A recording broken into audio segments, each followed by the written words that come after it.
guys, welcome to another episode of Superhero News, the show where we give you the latest news, previews, and reviews of some of our most anticipated superhero movies.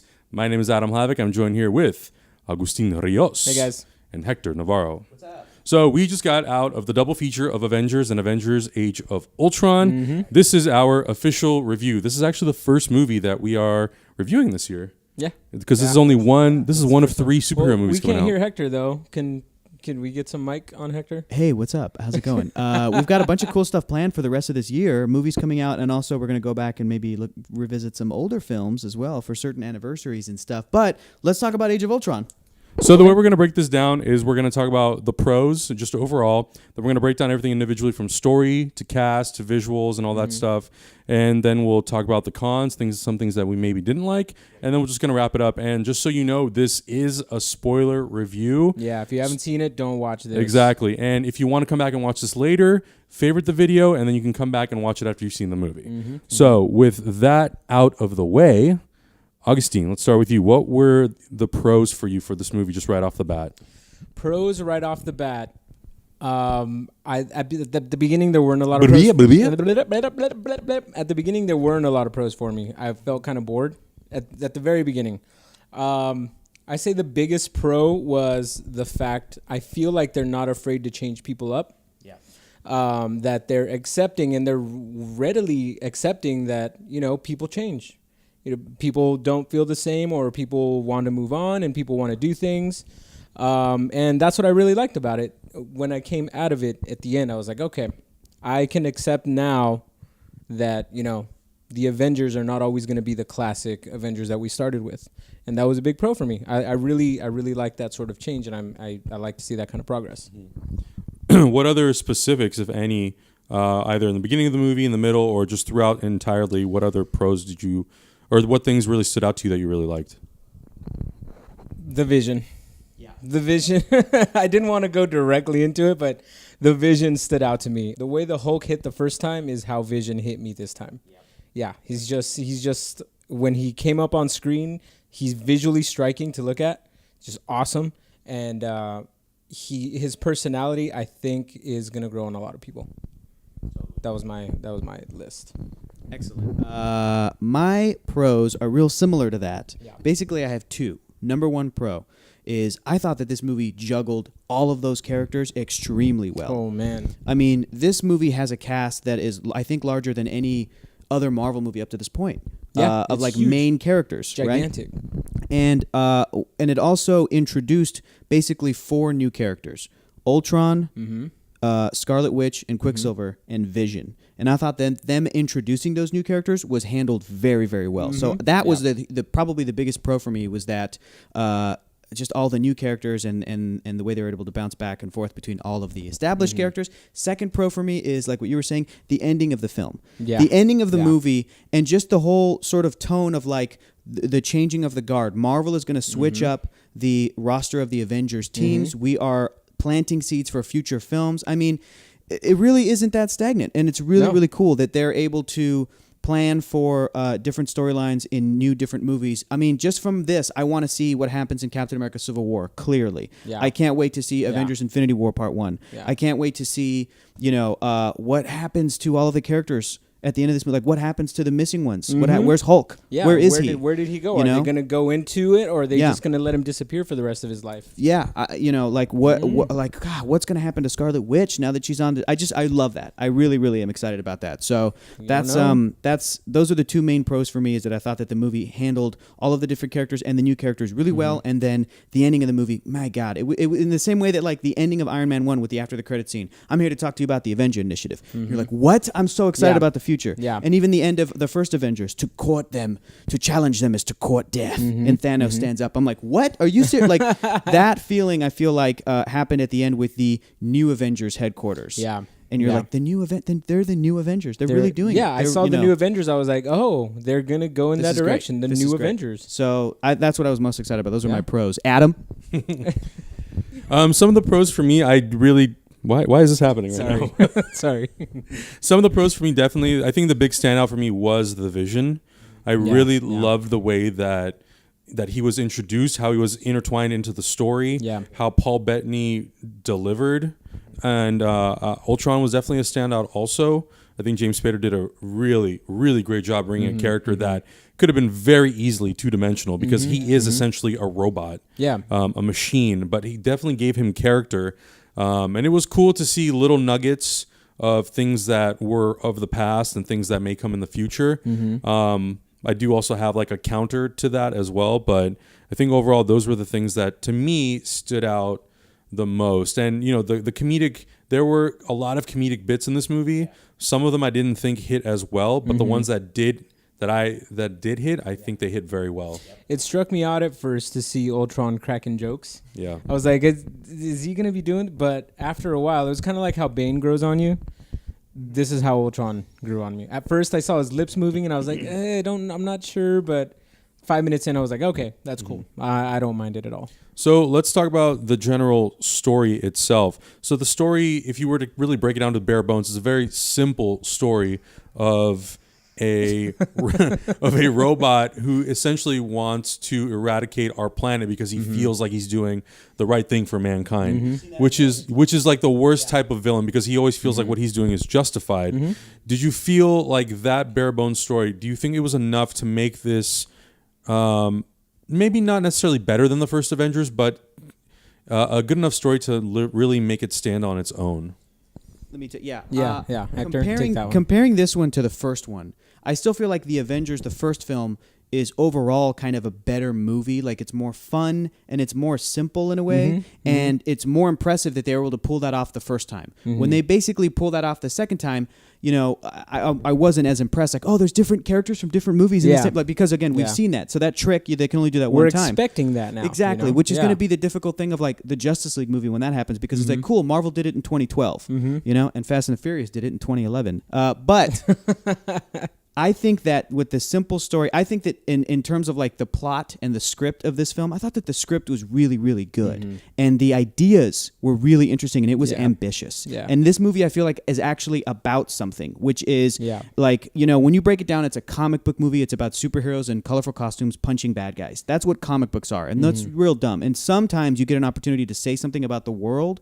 So I think Joss Whedon was trying to say, you know, if there were real superheroes, like, are they doing good or are they just causing more destruction? And like, and it really kind of made you think about that on a global scale. And we're watching the film, and halfway through, you know, you're questioning. You're like, wait, Ultron is kind of right. He has a point. You know, when you see characters getting up from the rubble of the destruction they've caused, you see people dying, and you're like, Ultron's got a point. Are they protecting people or are they causing more deaths? Like those people didn't have to die. Exactly. So real simple story, but I thought that the plot and the script was really good. It handled, again, it's just an adaptation of Avengers comics, which themselves are silly and ridiculous. I mean, just the other day I reread the origin of the Vision and Ultron in Avengers number 55 from like 1968. It's stupid now. It's dumb. You know, you can't just do that. But for this movie to be a sequel to the first Avengers film and introduce the idea and concept of Ultron and the Vision and Quicksilver and Scarlet Witch, and you know, bring in all your favorite characters, War Machine, Falcon, like I'm like, it was great. But was it better than the first one, and did it have more of an impact than the first one? No. But I still think that the script was really, really tight.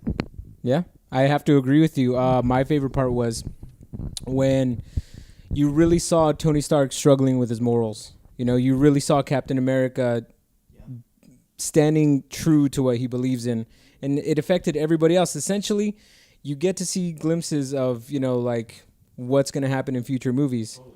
And yeah, exactly. It definitely ties into Civil War. I like the fact that people are having internal struggles with what's happening with Ultron, because they're like, well, what do we do at this point? He's trying to kill us, but what, you know, like he dismantled them so easily at the beginning of the movie that they all really had to pull together. It's like, do I really want to do this? Like, do we go hide? What happens at this point? And I like that. The plot really served to like help each of the characters go through their own little thing. Each of the characters went through their own little thing, you know, whether it was Hawkeye or Black Widow or Hulk especially. Even Thor. And again, like Thor, Iron Man, and Cap, I feel like were almost not necessarily put in the background, but they definitely gave more screen time and more emphasis to the other sort of newer characters. And Hulk and Hawkeye. Because Hulk and Hawkeye and Black Widow, they don't have their own movie franchises to just go back to after this movie. Like, we're going to get, I mean, not another Iron Man film, but he's going to be in Captain America, and we're going to get a Thor movie. So when I was thinking to myself in this movie, maybe there's not as much Thor as in the past movie, or like as the other characters. That's fine. Dude's already done 2.5 movies. Oh yeah. You know, So overall, I thought that the plot was real strong. Adam, what do you think? I think the big standouts for me was I agree with what you're saying. I think some of the characters who were more, not necessarily background characters, but they were definitely supporting in the first Avengers movie. They got their moment to shine, and I particularly liked everything that he did with Hawkeye, and even throwing in the little bit of like, I've been under a spell before, and it's not my thing, you know, like throwing that in there, I think was really cool, and I'm glad that I think this movie really gave a character like Hawkeye and Jeremy Renner the opportunity to show us a whole different side of Clint Barton, and it was really nice to see that he was more than just an Avenger. You know, he was 3-dimensional in this movie, whereas in the first Avengers, he was 3-dimensional, but you didn't really get to like see that or feel that. Well, I mean, he really had no dimensions, dude. He was brainwashed the entire first movie, so it wasn't him. Yeah, you know. He had like one good scene with Black Widow after he came back, and him and Natasha got to talk about like, you know, like this is something we were not ready for, and have that little moment where he's coming out of it. It was almost like a like when you go clean from being on drugs. It was almost like Bruce Banner and that's what the it Incredible kind of Hulk, felt just, like with the Loki mind control thing. So he had a few moments to kind of do his acting thing, but in this one, like you're saying, we got to see another whole side of him, and I thought that was great. Yeah, I thought it was great. Yeah, it was very refreshing. Even characters. Black Widow, we got to learn so much about her history in such a short amount of time, but it really makes you sympathetic to the character. And the little bit with her and Banner in the Barton house, and they're talking about how he's trying to convince her, like, you can't be with me, I can't reproduce, I can't give you a life, and she's like, I can't either. You know, they basically strip me of that motherly thing, and that's a real tearjerker. I mean, that really hits you hard. My God, when Scarlett was acting that little monologue, and she was like tilting her head and her eyes were watering, I'm like, Scarlett is killing it right now. This is heartbreaking. And you know what's such tough? a great job. She was pregnant during that whole scene. That's what I was talking about to about say. being infertile. I forgot. Yeah, dude, she was pregnant. They used a body double for that. Yeah, and I think that's what really helps that scene.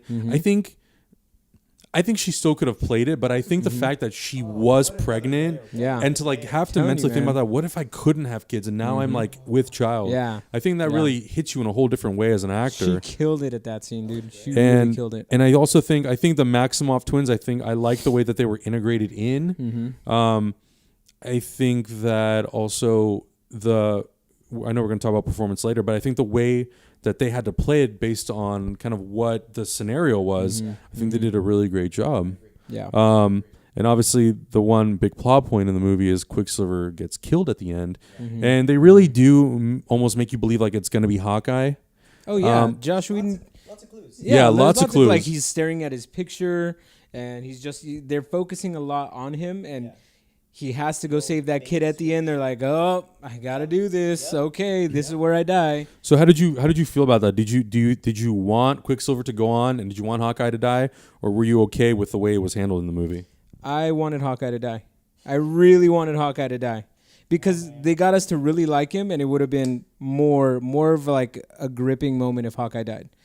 I'm not disagreeing with that, but I will say this. Hawkeye, Clint Barton, kind of has more to do in later Marvel stories. I know. So I feel like they're definitely looking at that and his Marvel comics and his history and being like, we can mine from this stuff for later. Yeah. So he's got stuff to do. But I'm not disagreeing with that. It would have been a Coulson style move to make you love this character and then take him out. But as far as Quicksilver, I'm fine that he's not continuing forward, even though I really, really like Pietro Maximoff, Quicksilver. He's a dick, and he's great in the comics. He's great. But I thought about his sort of history and kind of what he does in Marvel Comics after he sort of comes out into the scene. And he's there. He's here and there. He's important. He does certain things like he'll marry an Inhuman character named Crystal and have a daughter named Luna. So I'm like, okay, well, I know they're doing an Inhumans movie later, so that's not going to happen. But ultimately, the main thing I kept coming back to was he's there when his sister, Scarlet Witch, goes insane and she loses her her mental capacity, and she goes, she just loses it. And he's there, and he was like part of the reason that pushed her over the, like he helped her to turn the world into something that was in their image, which is the classic comic book House of M, which I love. But even that you can't really fully do because it involves the mutant characters, X-Men, Magneto, their father. It's a whole thing. But so I'm like, okay, that's where Quicksilver was really important to me. But really the more important thing was that Scarlet Witch, with her reality-altering powers, loses it. And they can still do that because guess what, man? Her and the Vision definitely end up together in the comics, definitely have babies, and guess what? Those babies aren't real. And then she goes crazy. Like, that could all still... And Elizabeth Olsen killed it. Like, so I'm fine with, out of all the characters, to have Quicksilver, like, he started out, we didn't know how we felt about him. I think eventually he won people over. You didn't see that coming, bro? You didn't see that coming? He doesn't say bro, but I like to say bro. Bro, you didn't see that coming in my tracksuit? Bro, you didn't see that coming? And we all liked him, and I think that in the theater, I mean, we just came from there. The moment where he died definitely had an impact. People were definitely like, "Oh." Yeah, I heard a lot of gasps. Oh no! At that point, and it was a great moment. Yeah. So I'm okay with the Quicksilver biting it. Yeah. So did you? No, that's it. Okay. That's good. Hawkeye should have died, but it's okay.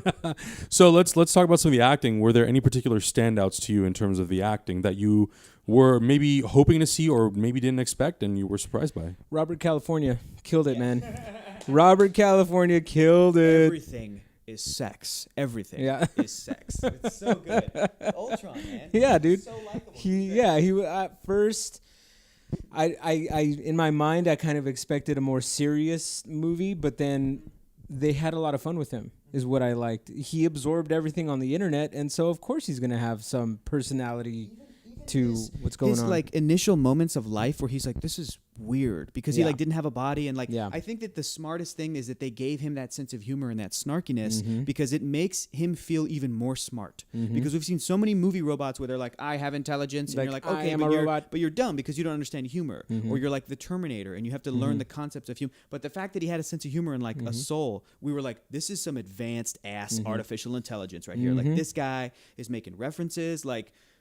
I think it helped to drive home the point that this guy's scary because he just had this lightness about him. Of he was, and when he first showed up, he was scary. He looked like a skeleton, like a zombie, you know? Yeah. I think it's creepier that they let him sing Pinocchio. Oh, yeah. Do you know what I mean? Of like, course. all the classic villains do that stuff. Yeah, so, they have some little thing where it's just like, okay, that's creepy, bro. Yeah.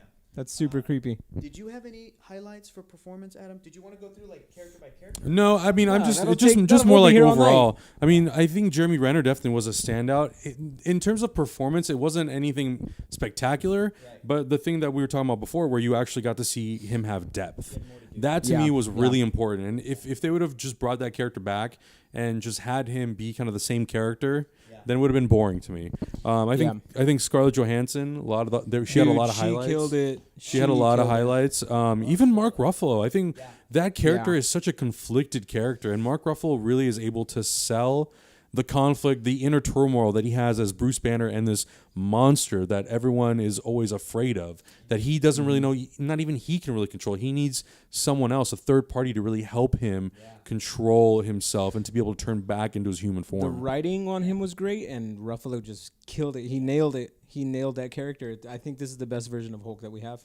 Yeah, he's. I mean, because we've now seen him in at least the Marvel Cinematic Universe 3 movies, and then 1 movie before that, and then everybody knows the Hulk from knowing the Hulk. I think that audiences are always not really correctly complaining, like, let's just have the Hulk be a full-on superhero and let him have fun. It's like, that's not what's what he does. Good about the character. It's not what he does. Even when he gets to that point where he's so confident, and they're like, hey, we need the green guy. And is this a green guy mission? Is this a green code? Code green? Is this code green? And he's just like this well-oiled machine as the Hulk. Even Black Widow's telling him, like, it's fine. Like, we can be together. Like, you can work on the team. He's even like, no, it's not you that I don't trust. I love that. And the fact that he bailed at the end of the film after, like, I was really rooting for Black Widow and Hulk. Course. I loved it, man. That kiss, I'm like, yes. Yeah. And then right after the kiss, boom, throws him into the hole. Throws him because it's about the mission. She Spartas him. Oh, yeah. Bam. This is Sparta. I mean, even after that, even after rooting for them, I'm like happy that it's never going to work out because he's this just tragic, beautiful character. That I thought that was a really good standout performance-wise. Again, Chris Hemsworth didn't blow me away. He did some cool stuff. But it's like, I'm always thinking, we're going to see him in another Thor movie in a couple years, you know? I thought Chris Evans was great. as Cap. Yeah, he did some he good did good. stuff. Just being that sort of like stoic, like this is how I feel about it. And he had a real sad thing character wise, where by the end of the film, he's like, I'm never gonna be married, have a life, whatever. My opportunity with Peggy is gone forever. Like I'm home. He's just a soldier. Well, He's yeah, just Cap. that's what Cap is. Such a He's bummer. The ultimate, Such a the ultimate bummer. Good guy. I know it's just sad. Robert Downey was great too.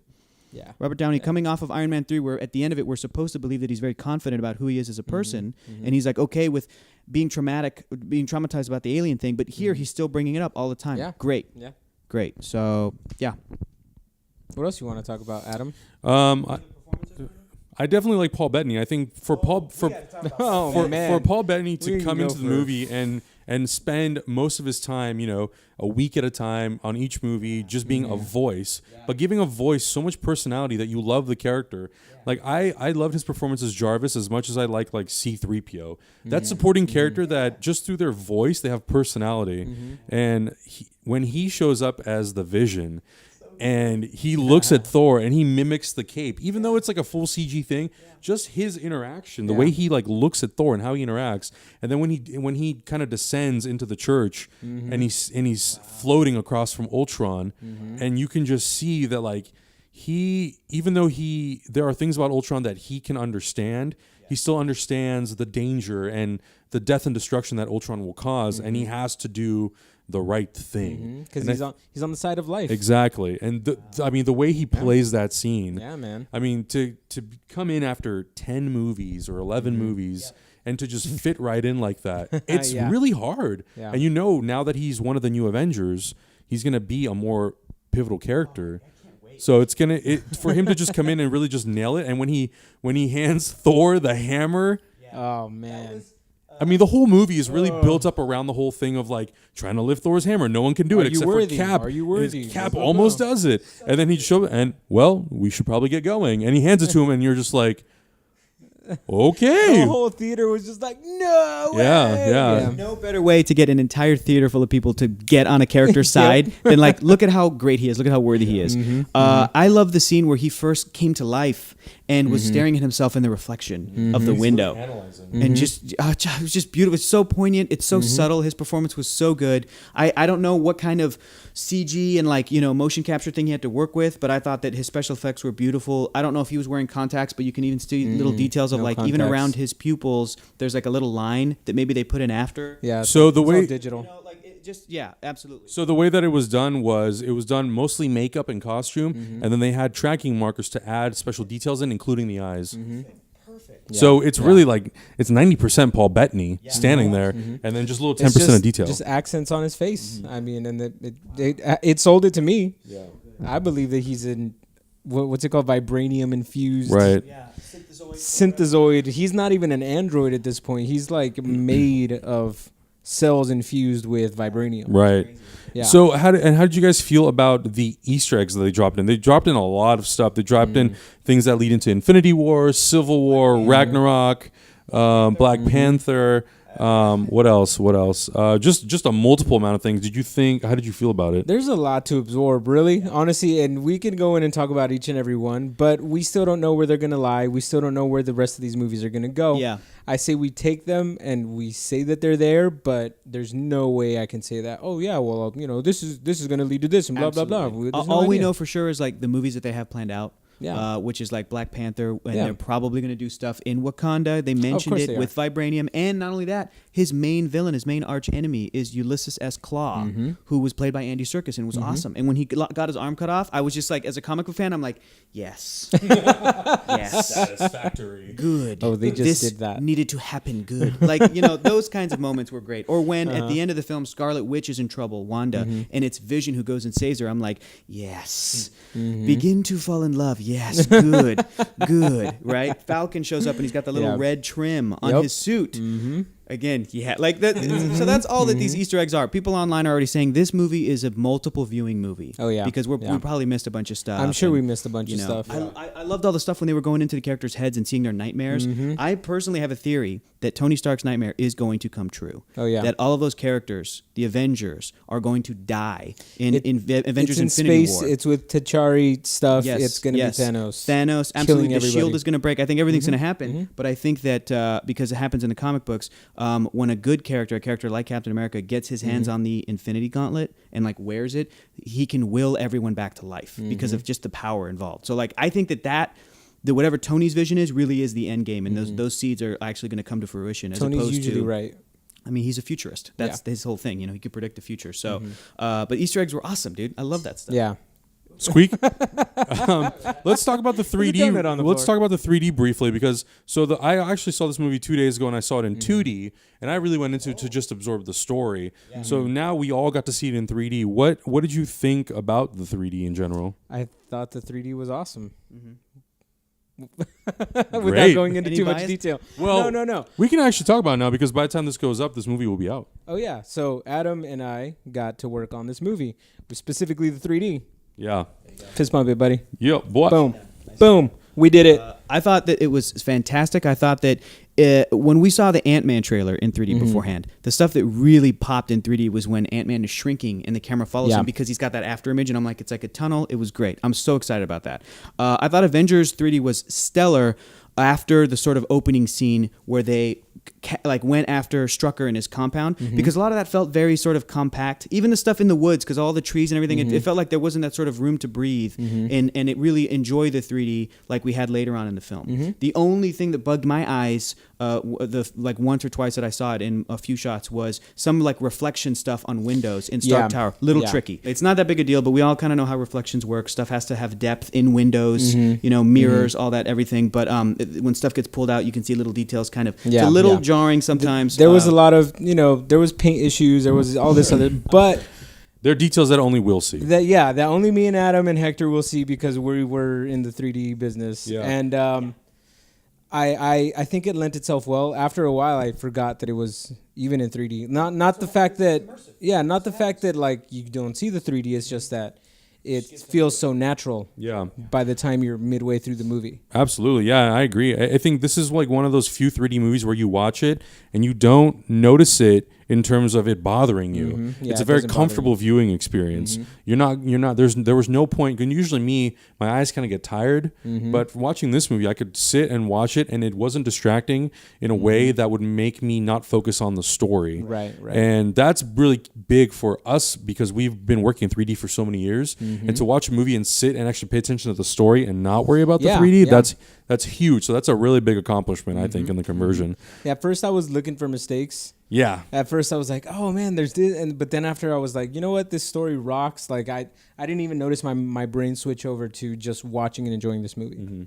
I will say that the end fight with all of the Avengers assembled and they're all fighting all the Ultron drones, like that stuff was awesome. And like the slow motion, you know what shots? The slow motion turns. The shots where Whedon was trying to outdo himself from the first movie with those like one take, shots. Like they just look so great. What did you guys think of the visual effects in general?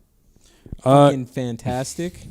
Yeah, I mean, I think they were really solid. The always for me the biggest standout in both of these movies has always been the Hulk.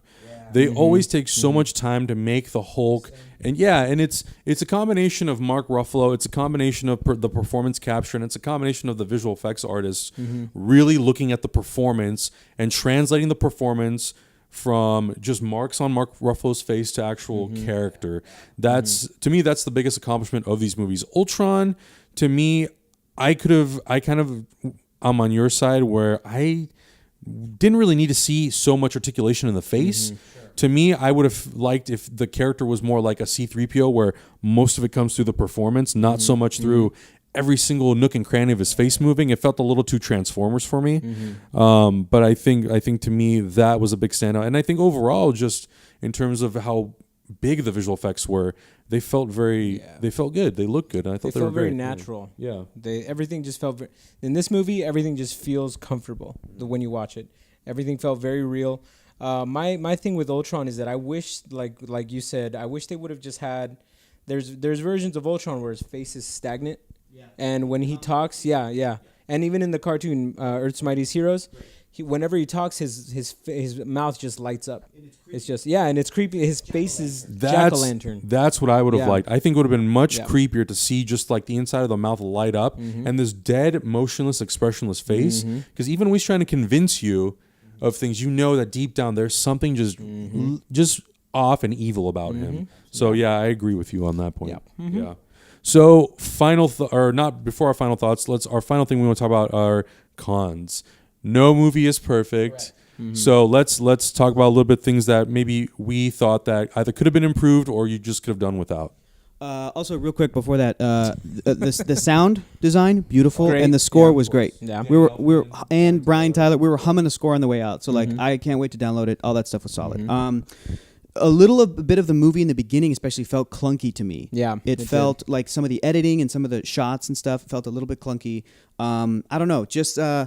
Again, it did like I know they were trying to hit the ground running, but there was some clunkiness. It didn't feel as sort of smooth like the first half as the first Avengers film, and again, just that impact of like they showed us so much new stuff. They showed us so much new stuff and brought in new characters and sort of classic Avengers characters. I don't know really what I'm complaining about because what am I asking? Do I want them to set up for more future Marvel movies or do I want them to give me a good Avengers movie? I wanted a good Avengers movie and I got it. When you read Avengers comics, it has characters like Vision, Scarlet Witch, Quicksilver. It's not just referencing every other comic. It's the Avengers. It's those characters. It's its own thing. So, but there was some clunkiness for me with editing.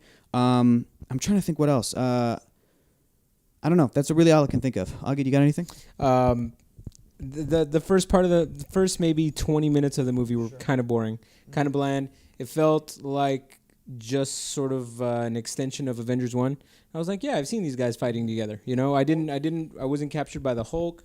I wasn't really captured by any of the characters. They were doing some cool stuff, but I was like, yeah, we kind of expect these guys to do this stuff at this point, But once again, with you, like, where did we expect to start, I wonder if maybe it would have been more effective to have something like that happen after the party scene where we can, like, have fun with these characters. Because a thought I had during this movie was the only reason these movies work so well is because everybody loves each of these characters so much. Each one of these characters have fans in the audience. Yeah. When they had their little moments, like, women would cheer, men would cheer, depending on, Black Widow, Hulk, Hawkeye. Like, they all have their fans.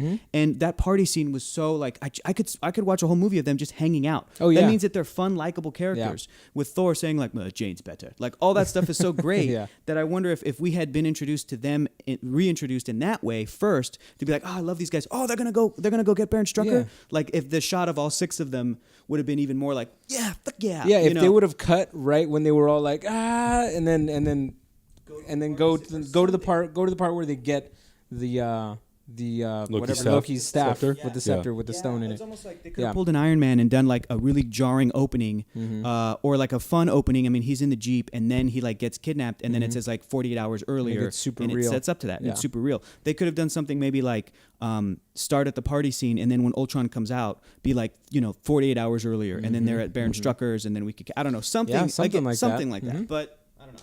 Adam, what did you think? What are some cons? For me, the big thing that from watching the first time, I will be honest, watching it the second time, I felt a little better about the movie. Walking out of it the first time, I honestly wasn't that crazy about it. The big thing for me is I feel like this movie really neglected a lot of the big plot points that happened before. Specifically with Iron Man, because at the end of Iron Man 3, all the armor's been destroyed. He's had the arc reactor removed from his body. In this movie, they completely just gloss over that. Like, there's no mention of where's the Iron Legion come from? Where did all the suits come from? What kind of? I would have exactly. They didn't want to pay her. To me, I would have really liked honestly this movie. I would have almost preferred that this movie was more of an Empire Strikes Back type of movie where the movie ends with actually more devastation and loss. That way, to me, I feel like that would have been more impactful when we get to Civil War, and you definitely see the tension between Cap and Iron Man. I think in this movie, you see the tension. You get nuggets of a lot of different things, but I think to me the emotional backbone of this movie was lost. I think if you would have built up more of that tension between Iron Man and Cap, and then at the end during the scene where they're chopping wood and they have that whole dialogue of like trying to end the Avengers and have some other entity take over, and Cap telling him like every time someone tries to stop a war, innocent people die. And to me, that could have been the whole emotional backbone of the movie, and really seeing Tony Stark's internal struggle of, I want to create something not to just better me, but so I don't have to see my friends die, and then having that vision. I think you could have gone into a lot more emotional and mental kind of struggle with Tony and Cap, and I think that would have really helped kind of sell you into Civil War. Like, if it ended in this state where everything is just kind of death and despair, then you would have really felt this heavy, you would have had a heavy heart going into Civil War, and then these characters have to kind of resolve that in that movie. So I think, to me, for those types of things, it was a little too lighthearted, and there was too many jokes, and they try to be funny too much. I would have liked it to be darker, but not darker in the sense just to make it dark. I think it would have served the story better to go for it to go dark, and then there has to be some kind of like a resolution, and that resolution could have been Civil War, and then leading into Infinity War for them to really understand we have to be a team if we're gonna win this overall big battle, because they understand that there's something bigger at this by the end of the movie. If I can say something that might make you feel better, at least we know we're getting a Captain America Civil War movie. At least, so I feel like the hope right now is everything you just described absolutely was not touched on in this film. But I always think about bigger picture stuff like, okay, but what were they juggling in this movie? All the rest of those characters. It's an Avengers movie. It's called Age of Ultron. You have to bring in this villain, set up a robot, and get people to be scared but also like him. Yeah. All this other different stuff at play that I'm thinking hopefully we get to that stuff in Captain America Civil War. Everything you just described, that needs to be, they need to set that up. But I also had the same thought with like the death of Gwen Stacy in Amazing Spider-Man 2. I'm like, listen, he'll deal with it in part 3, guys. Don't worry. He'll deal with it in part 3. That's why, people criticize like the ending of that was too, like, we wanted to see Peter, deal with it. I'm like, he'll deal with it in part 3. Well, now there's never going to be a part 3. So, I mean, yeah, I absolutely understand where you're coming from. Yeah. Yeah. I don't have an issue with that because I know that they're going to deal with that later on. It's not, Civil War is not going to be, okay, we're friends and all of a sudden we're fighting. It's going to have a beginning and then a very tense middle, and then it's going to come to a climax. So this movie is going to build off of just the little nuggets that we got with we got just a few scenes of Cap and Iron Man butting heads. And that tension is going to lead into what we're going to see at the beginning of Civil War. Oh, you better believe that Cap is going to throw in Tony's face, hey, who built Ultron? You better believe that's going to happen in Civil War. That's going to happen. Yeah. And I almost think that it's going to start off with that. It's going to be like, well, last time you tried to help us, you built Ultron, and look at what happened with that. Yeah. So I think it's going to, we got a good start for it. We got a good sort of, just a tasting of it, because there's a lot, like you said, a lot of things being juggled in this movie. So you couldn't. I mean, if you were to try to go into that, it would take away from Scarlett Johansson. It would take away from Mark Ruffalo. It would take away from all the other characters. I think for me, I don't think it would have taken anything away from them. I just think it would have been a different way of doing the movie that I think would have, for me at least, just for me, would have been more emotional. I would have been more invested in the movie, because it took me out of the movie when, they're cracking all these jokes and it's like, well, we're in a really big shit situation of like this. Yeah. And like, to me, that was one of those things of Iron Man 3 that I actually really liked, was the fact that he was so kind of screwed up mentally by everything that had happened with the Chitauri invasion. And I think that would have really, for me, sold it more if they would have been like, they would have still planted the seeds, but the movie just ending a little bit more of not such a happy ending.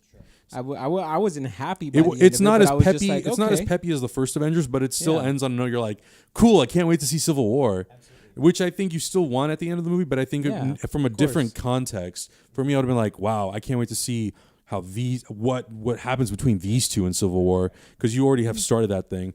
I did think that some of the references that were in the movie, it was a bit too much. So the whole thing, I like Wakanda. To me, it felt a little forced when they say Ulysses Klaue and Tony Stark already knew each other.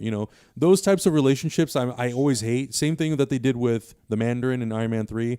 I didn't really need so much reference to Infinity War. The Infinity Gems itself was fine, but making it such a big thing, even though we're like 3 years away from it, and then at the end having Thanos get the Infinity Gauntlet, I was like, I would have rather seen an Ant-Man teaser or a Civil War teaser, or something that was something that was closer to what we're gonna get. Even though they did tease Thanos in the first Avengers, it was such a huge, impactful thing for that movie. Whereas for this, it's like, okay, we all know he's going to get the Infinity Gauntlet. It's not that big of a deal. Exactly. It was kind of a little bit subpar. I think the only other... No after the credit sequence. Right, which we already knew, which they did tell us that was going to be a thing. Actor was so I know. We sat through and we're like, are you sure we need to stay? He's like, I need to make sure. Staying. Also, I feel like another great thing about this film is that it really lets us know what Avengers Infinity War is going to be like in terms of how many characters they're going to juggle and how many cameos. The fact that War Machine was in it, but not a lot, but he was in it. Falcon was in it. Sam Wilson was in it, but not a lot, but in it. I feel like this is going to be the model for when we get to Avengers Infinity War. They're going to have all the characters up to that point. Even Captain America Civil War. Did I say Avengers Civil War or Avengers Infinity War? It doesn't matter. But Cap Civil War, I'm like, that's how they're going to squeeze in Paul Rudd. He's going to be in there in that sort of that amount of time. And possibly and Spider-Man for sure. And even future Avengers movies, this is how we're going to get the Defenders. Daredevil's going to show up in that capacity. The rest of the Defenders, Luke Cage and Jessica Jones and Iron Fist and maybe the Punisher. Or I don't know, whatever else they're going to have by that point. But I felt like they're getting so much better at juggling characters. And just like reading an Avengers comic book, it's a big event and they just cut to a panel of like, oh, what a cool little cameo from a character. But the main story is these other characters kind of thing. So I felt like I even know more what those future films are going to feel like and be like. That's what I got from it. Yeah. I honestly don't have that many problems with this movie. I loved it. I had fun. Yeah. I mean, I couldn't ask for anything else at this point. Should we try to rank it in with the rest of the Marvel films? I think we should just rank it. Make a list. Let's rank it. Let's rank it on its own. Out of 10, what would you give this movie? I'm giving this one a solid. I'm giving this one an 8. Okay. Solid 8. 8. I'm with Augie. 8. Yeah, solid 8. I'm gonna have to go with a 7.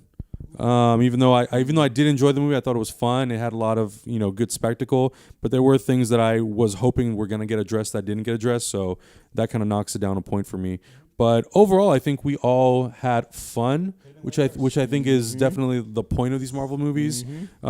Second viewing for me was much more enjoyable, so that always helped. If I would have done this review on Wednesday, I probably would have bashed it. I wouldn't have bashed it, but I probably would have given it a little bit lower score. But on the second viewing, it's definitely more enjoyable. So, any final thoughts? Go watch it.